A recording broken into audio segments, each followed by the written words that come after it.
আসসালামু আলাইকুম সম্মানিত ভিউয়ার্স, আশা করি আপনারা সবাই ভালো আছেন।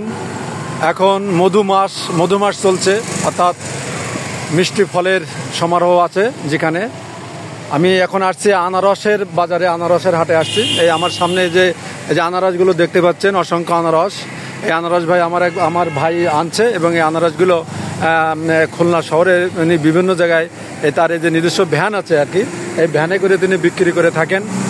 আনারস অত্যন্ত একটা পরিচিত, আমাদের বাংলাদেশের মানুষের জন্য পরিচিত ফল। আনারস এই সিজনে আপনার প্রত্যেক জেলাতেই পাওয়া যায়। আনারস একটা সুস্বাদু ফল এবং খুব মিষ্টি। তো আমার এই ভাই আনারস দীর্ঘদিন ধরে বিক্রি করেন এবং তিনি প্রতিটা সিজনে এই ঘুরে ঘুরে শহরের বিভিন্ন জায়গায় বিভিন্ন স্থানে এই আনারস বিক্রি করে থাকেন। এই যে আমার হাতে আপনারা যে আনারসটা দেখতে পাচ্ছেন, এই আনারসটা একটু ছোট ধরনের, কিন্তু ভাই বললেন এটা যখন কাটবেন তিনি গ্যারান্টি দিয়ে বলছেন এর ভিতরে লাল এবং অত্যন্ত মিষ্টি এবং সুস্বাদু। এবং এর যে মাথাটা দেখা যাচ্ছে, উনি বললেন যে এখন বর্তমান বৃষ্টির মৌসুম চলছে, বৃষ্টির মৌসুমে যদি আপনি কোনো যেখানে একটা আর্দ্রতা আছে মাটিতে, সেখানে যদি লাগে পুঁতে দেওয়া হয়, ওটা বেশ 20 থেকে 25 দিনের ভিতরে আপনার এখানে একটা চারা গজাবে।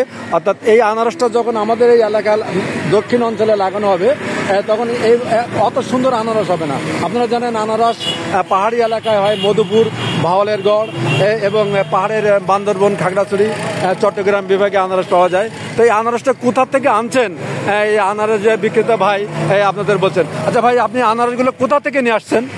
মধুপুর থেকে। আচ্ছা, উনি বলছেন যে আনারসগুলো মধুপুর থেকে নিয়ে আসেন।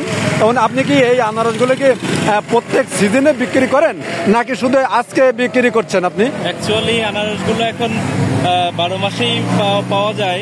একটু ভালো জাতের আনারস পেতে গেলে একটু আমাদের মধুপুর অঞ্চলের দিকে যেতে হয়, ওখান থেকে ভালো আনারসগুলো আমরা কালেক্ট করে থাকি। হ্যাঁ, আমার ভাই বলছেন যে উনি আনারস প্রত্যেক সিজনে নাকি পাওয়া যায়, কিন্তু উনি আনারস বিক্রি করতে করতে ওনার একটা আনারসের উপরে একটা অভিজ্ঞতা হয়ে গেছে কোন অঞ্চলে কুই আনারস পাওয়া যায় এবং আনারসগুলো টক হবে না মিষ্টি হবে, উনি গ্যারান্টি দিয়ে বিক্রি করে। যদিও ফলের ভিতরে তিনি জাননি, কিন্তু তার একটা অনুমান হয়ে গেছে, অথবা তিনি তার অভিজ্ঞতার আলোক থেকে বলছেন আনারস বাংলাদেশের সব সিজনে পাওয়া যায় এবং সব জায়গায় পাওয়া যায়। উনি এই আনারসগুলো সরাসরি মধুপুর থেকে আনছে। আপনি কি সরাসরি মধুপুর থেকে আনছেন আনারসগুলো? মধুপুর থেকেই আমার সংগ্রহ করা। আচ্ছা, আপনি কি বান্দরবন, খাগড়াছড়ি এই দিকে কোনোদিন এই আনারসগুলো ওখানে ওদিক থেকে আপনারা কি আনেন না, নাকি না আনলে আপনাদের বেশি বিক্রি হয় না বা বেশি পড়তে হয় না, বেশি লাভ হয় না নাকি?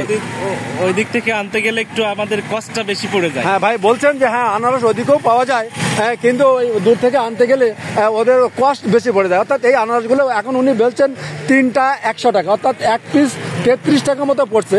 তা আনারসগুলো উনি বলছে যে রুগীর জন্য, যারা এই যে সামান্য জ্বরে ভোগে, অথবা এই যে বর্তমান ডেঙ্গু জ্বর চলছে, অথবা যারা জ্বর আছে সর্দি কাশিতে ভুগছে, তারা যে আনারসগুলো যদি খায় একটু লবণ দিয়ে, বলছে এটা ওষুধের কাজ করে। তো ভাইকে অনেক ধন্যবাদ, তিনি এতক্ষণ আমার সাথে কথা বলার জন্য এবং আনারস বিক্রি করার জন্য, এবং আনারস বিক্রি করে তার জীবনের উন্নত হোক এবং তার ব্যবসার সফলতা আমি কামনা করছি। আপনারা যারা যেখান থেকে দেখছেন, আমি সবাই সুস্বাস্থ্য, দীর্ঘায়ু ও মঙ্গল কামনা করছি। আসসালামু আলাইকুম।